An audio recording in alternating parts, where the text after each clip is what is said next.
जय हिंद गाइस। मैं धर्मेंद्र कुमार दुबे अपने यूट्यूब चैनल पर आपका स्वागत करते हैं। हमसे बार बार पूछा गया है कि सर जो आसाम का एग्जाम हुआ है और बाकी जो स्टेट में एग्जाम हुए हैं दोनों को एग्जाम लेवल की डिफिकल्टी अगर देखी जाए तो बहुत बड़ा गैप है। उनके डिफिकल्टी लेवल में बहुत बड़ा गैप है। या यूं कहें कि आसाम का पेपर जो है अन्य स्टेट के पेपर से टफ था।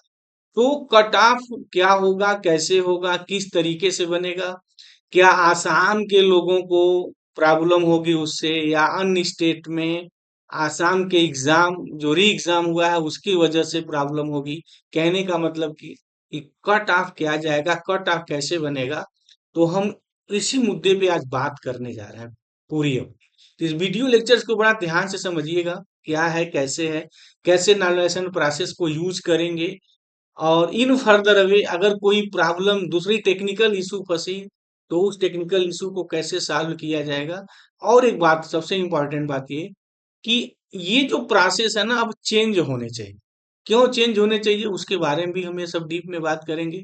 आपको हमारा सुझाव कैसा लगा, आप कमेंट के माध्यम से जरूर आप कमेंट करिएगा।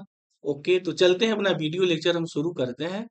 तो अभी तक आपने मेरे चैनल को सब्सक्राइब नहीं किया है तो प्लीज को सब्सक्राइब करिए और वीडियो लेक्चर को ज्यादा से ज्यादा आप शेयर करिए। चलिए देखते हैं कि ये नॉर्मलाइजेशन प्रोसेस कब अप्लाई किया जाता है या कब कोई एग्जामिनेशन एजेंसी नॉर्मलाइजेशन प्रोसेस को अडॉप्ट करती है। ये बेसिकली तब होता है जब एक ही एग्जाम डिफरेंट टाइम में हो। मतलब जैसे मेडिकल का एग्जाम हो रहा है, आईआईटी का एग्जाम हो रहा है। अगर एग्जाम एक ही है बट वो डिफरेंट टाइम पे हो रहे हैं तो डिफरेंट टाइम पे हो रहे हैं इसका मतलब क्या होगा कि डिफरेंट आपके पेपर बनेंगे। अगर डिफरेंट पेपर बनेंगे तो हो सकता है कि कहीं का पेपर आसान हो, किसी डेट का पेपर जो है टफ हो ना। तो ये हमेशा चीजें बनी रहती हैं। तो जब ये चीजें बनी रहती हैं, जब पेपर डिफरेंट डे होते हैं, डिफरेंट एक ही चीज का डिफरेंट शिफ्ट में होता है, तो ये नॉर्मलाइजेशन प्रोसेस अडॉप्ट किया जाता है। ये बिल्कुल स्टैटिकल मेथड है और स्टैटिकल मेथड आप जान ही रहे हैं। 100% हम कभी भी न्याय नहीं कर सकते हैं। तो 100% न्याय कैसे होगा, मेरा सुझाव क्या होगा, हम उस पर भी बात करेंगे। तो ये नॉर्मलाइजेशन प्रोसेस इनका कैसा है। जैसे मान लीजिए कि अदर स्टेट में जो मैक्सिमम जो नंबर मिला CSIR नेट में, बेसिकली हम यहाँ थोड़ा मैथ की बात करने जा रहे हैं, बाकी अन्य सब्जेक्ट भी इसी तरीके से आप समझ लीजिएगा।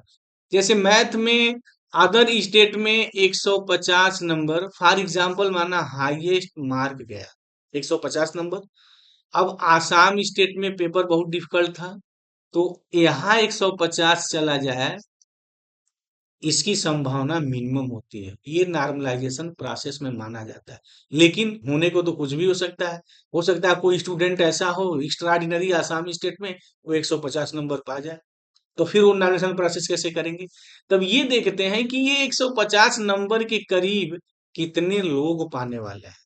अब यहाँ देखा जाएगा आसाम स्टेट में मैक्सिमम नंबर किसको मिला है, और वो मैक्सिमम नंबर जैसे मान लीजिए कि 120 के आसपास काफी बच्चे हैं और 150 पाने वाले एक दो हैं। तो नॉर्मलाइजेशन प्रोसेस में 150 हटा दिया जाएगा, इसको एक्स्ट्रा ऑर्डिनरी मान करके ट्रीट किया जाएगा। ये एक प्रोसेस है ताकि स्टूडेंट के साथ जो है ना उस एक सिमिलरिटी बनी रहे, कहीं पक्षपात ना हो। लेकिन अगर स्टैटिकल डाटा है तो अभी हमने कहा कि 100% आप न्याय नहीं कर सकते हैं। न्याय कैसे होगा उसकी भी बात करेंगे। तो क्या करेंगे ना, 120 को मान लेंगे और यहाँ 150। अब 120 और 150 को सिमिलर करके वो अपना कट ऑफ जारी करेंगे। लेकिन ये 100% तर्क संगत नहीं है, न्याय संगत नहीं है। मजबूरी है, क्या करें। वो तमाम स्टैटिकल डाटा लगा करके प्रयास करते हैं नॉमिनेशन प्रक्रिया से कि जो बच्चे हैं ना उनके साथ न्याय हो, लेकिन एक्चुअल में न्याय नहीं हो पाता है। ये कैसे होगा, एक हम सुझाव दे रहे हैं, क्या है जरा उस चीज को बहुत ध्यान से गौर करिएगा। जैसे मान लीजिए कि हर चीज फिक्स है, कितने JRF की सीट उनको देना है, कितने नेट देना है, जनरली ये फिक्स है। अगर आप देखते हैं तो 2.5 से लेके 3% तक, कभी कभी 5% तक, ये टोटल जो स्टूडेंट एग्जाम देते हैं नेट जेआरएफ निकालने का, उनका एक रेशियो रहता है कि हम 2.5% निकालेंगे, 3 निकालेंगे, 4% निकालेंगे। और बेसिकली अगर हम जेआरएफ की बात करें तो जेआरएफ किस पे डिपेंड करता है कि भारत सरकार की जो एजेंसी है, जो स्कॉलरशिप जो देती है, उसके लिए फंडिंग कितनी की है। अगर फंडिंग काफी हुई है, अच्छी खासी हुई है, तो जेआरएफ की सीट बढ़ जाती है। और फंडिंग कम हुई है तो जेआरएफ की सीट घट जाती है। यही इसका बेसिक कंसेप्ट, एक बेसिक आइडिया है। अगर पैसा ज्यादा मिला हायर एजुकेशन में रिसर्च करने के लिए तो डेफिनेटली है जेआरएफ की सीट बढ़ेगी। कम पैसा मिला तो डेफिनेटली है जेआरएफ की सीट घट जाएगी। इसीलिए आप देखे होंगे कि हर साल जेआरएफ की सीट जो है घटती और बढ़ती रहती है। अब रही बात नेट की, तो उनकी भी एक बाउंड्री है कि वो इतने परसेंट को ही नेट निकालेंगे। तो ये जो नॉर्मलाइजेशन प्रोसेस है ना, ये सीएसआईआर नेट का जो एग्जाम है, तो बेसिकली यहाँ एक स्टेट आसाम है। ऐसा नहीं है कि हर स्टेट में कभी अलग हुआ है, ऐसा मतलब आईआईटी जी जैसा नहीं है, या मेडिकल जैसा नहीं है। मेडिकल तो जनरली एक ही टाइम पे होते हैं। आईआईटी की अगर हम बात करें तो वो डिफरेंट डे में रखते हैं, डिफरेंट शिफ्ट में उनके एग्जाम चलते हैं। तो हाँ, मान लीजिए तो सारे स्टेट के लिए है। बट यहाँ जो सीएसआईआर नेट की जो प्रॉब्लम आई है, इ- इसको वो मिनिमाइज कर सकते हैं कैसे। आसाम स्टेट में केवल एक बार एग्जाम हुआ है और बाकी स्टेट में। अब जैसे मान लीजिए कि इनको करना ये चाहिए, आसाम स्टूडेंट में मान लीजिए कि मैथ के फॉर एग्जांपल कि 3,000 स्टूडेंट ने एग्जाम दिया, तो इसका 2.5% निकाल लीजिए। जितने को आपको जेआरएफ देना है, कितनी वहां जा रही है, उतने बच्चों को क्वालिफाई कराइए। कितने को नेट देना है, उनको वहां क्वालिफाई कराइए। और 33% आप बेंच मार्क रखे हैं पीएचडी के लिए, उसके ऊपर जो है पीएचडी है, तो कोई प्रॉब्लम नहीं है। ये जो मार्क्स 33% आसाम के एग्जाम में उभर पाते हैं, उनको पीएचडी क्रॉस करा दीजिए। 2.5% अगर 3,000 में अगर आपको बना कि नहीं इतने हमें जेआरएफ आसाम से निकालने हैं, देने हैं, तो जो नंबर मिला उसके अकॉर्डिंग 2.5% निकाल करके आसाम की कट ऑफ अलग से निकाल दीजिए। अदर स्टेट को देख लीजिए कि बाकी स्टेटों में जेआरएफ की सीट कैसे निकलेगी। टोटल इतने हैं तो हम इतने परसेंट निकालेंगे। जैसे फॉर एग्जाम्पल मान लीजिए कि टोटल ने 40,000 दिया है, 2.5% को जेआरएफ देना है, यानी 100 लोगों को उनको जेआरएफ देना है। फॉर एग्जाम्पल की मैं बात कर रहा हूँ कि 100 लोगों को जेआरएफ देना है, तो फिर क्या करना है। अगर 2.5% को जेआरएफ देना है तो अब 100 देख लीजिए कि वो उसके लिए कट ऑफ किया जाएगा।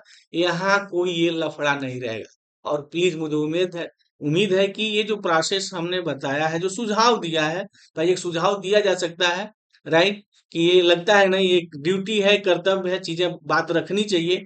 और आप भी इस वीडियो लेक्चर्स को ज्यादा से ज्यादा शेयर करिए। हो सकता है जो लोग नीति नियंता हैं, जो लोग बैठे हैं, उनको ये प्रोसेस अच्छा लगे, और होना भी चाहिए। ये बिल्कुल 100% जो है न्याय संगत है और तर्क संगत है। आसाम का पेपर इजी हुआ है या टफ हुआ है, कोई मैटर नहीं। अदर स्टेट का पेपर इजी हुआ है, टफ हुआ है, कोई मैटर नहीं। जब हम टोटल सीट को इस परसेंट में बांटेंगे तो हाँ, उसके लिए कट ऑफ एक निर्धारित हो जाएगा। एक यहाँ के लिए कट ऑफ निर्धारित हो जाएगा।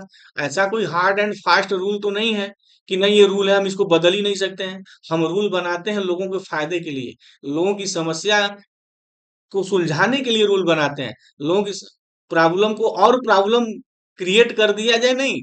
लोगों को प्रॉब्लम में डालने के लिए या और उलझाने के लिए कोई नियम कानून नहीं बनते हैं। जो भी नियम कानून बनते हैं, अंतिम जो उसका टारगेट होता है, लोगों का फायदा होता है। तो ये जो तरीका हमने बताया, जो सुझाव दिया है, हमें लगता है कि ये सुझाव 100% सबके साथ ये न्याय करता है। आसाम में जितने बच्चे दिए परसेंटेज निकाल लीजिए, कितने नेट देने हैं, कितने जेआरएफ देने हैं, उनके अकॉर्डिंग उनका कट ऑफ बना दीजिए। बाकी स्टेट में जो एक साथ सब लोग दिए हैं उनका बना दीजिए, कोई टेंशन नहीं है, कोई लफड़ा नहीं है। लेकिन नॉर्मलाइजेशन का जो प्रोसेस है, वो जो स्टेटिकल डाटा है, अगर उसके अनुसार अगर आप सेट करते हैं जनरली जो प्रक्रिया है, तो ये प्रक्रिया जो है ना, वो 100% न्याय संगत नहीं है मेरे लिहाज से। बाकी जगह हो सकती है कि 10 दिन एग्जाम चल रहे हैं, 12 दिन एग्जाम चल रहा है, तो भाई वहां मजबूरी है, करिए। यहाँ तो फिर दो ही स्टेट है, दो ही स्टेट, सारी दो ही है। एक तो पूरा आसाम को छोड़ के पूरा स्टेट है, और एक आसाम है, बाकी लफड़ा नहीं है। तो ये जो व्यवस्था है अप्लाई की जा सकती है। और मुझे उम्मीद है कि जो लोग वीडियो को बहुत सीरियसली वॉच कर रहे हैं, सीरियसली देख रहे हैं, प्लीज इसको ज्यादा से ज्यादा आप जो है शेयर कर। एक बात और बताना चाह रहे हैं कि अगर मान लीजिए कि इस बार चाहे आप आसाम का पेपर देने वाले रहे हो या बाकी स्टेट के, आपका पेपर बहुत अच्छा नहीं हुआ है, तो डीके मैट ट्यूटोरियल जो है ना, एक एकलव्य बैच बनाया है जिसका टारगेट ही है नेट और जेआरएफ बस। और एक यूनिक वे टेक्निक डेवलप है पढ़ाने की कि कैसे हम नेट जेआरएफ निकालेंगे। तो अगर हमें 91402336 ये हमारा पर्सनल व्हाट्सएप नंबर है। इस पर पहला अपना नाम क्या है वो हमें बता दें। किस इंस्टीट्यूट में पढ़ रहे हैं, आप पढ़ चुके हैं, उस इंस्टीट्यूट का आप नाम लिखें। कैटेगरी क्या है, थर्ड, वो कैटेगरी मेंशन करें किस कैटेगरी से हैं। अगर कितनी बार आपने सीएसआईआर नेट एग्जाम दिया है, तो जितनी बार आप सीएसआईआर नेट एग्जाम दिए हैं उसके मैक्सिमम मार्क क्या है वो एक बार मैक्सिमम मार्क आप लिखिए। राइट। और जीके मैथ ट्यूटोरियल को आप सब्सक्राइब करिए, ये हमारी जो है टर्म एंड कंडीशन है। उसके बाद हमारा एकलव्य बैच बना है, उसमें हम आपको जोड़ लेंगे। और प्रयास करिए कि चैनल की जो है मेंबरशिप ले लीजिए, तो आपको कोई प्रॉब्लम नहीं रहेगी। इसके पहले हमारे जितने सारे मॉक टेस्ट हुए हैं, पूरी जो जितनी सारी हमारी वीडियो है तैयारी की, वो सब आपको फ्री ऑफ कॉस्ट में उपलब्ध हो जाएगी। तो इसी के साथ हमारा वीडियो लेक्चर हम फिनिश करते हैं। Thank you very much guys, जय हिंद।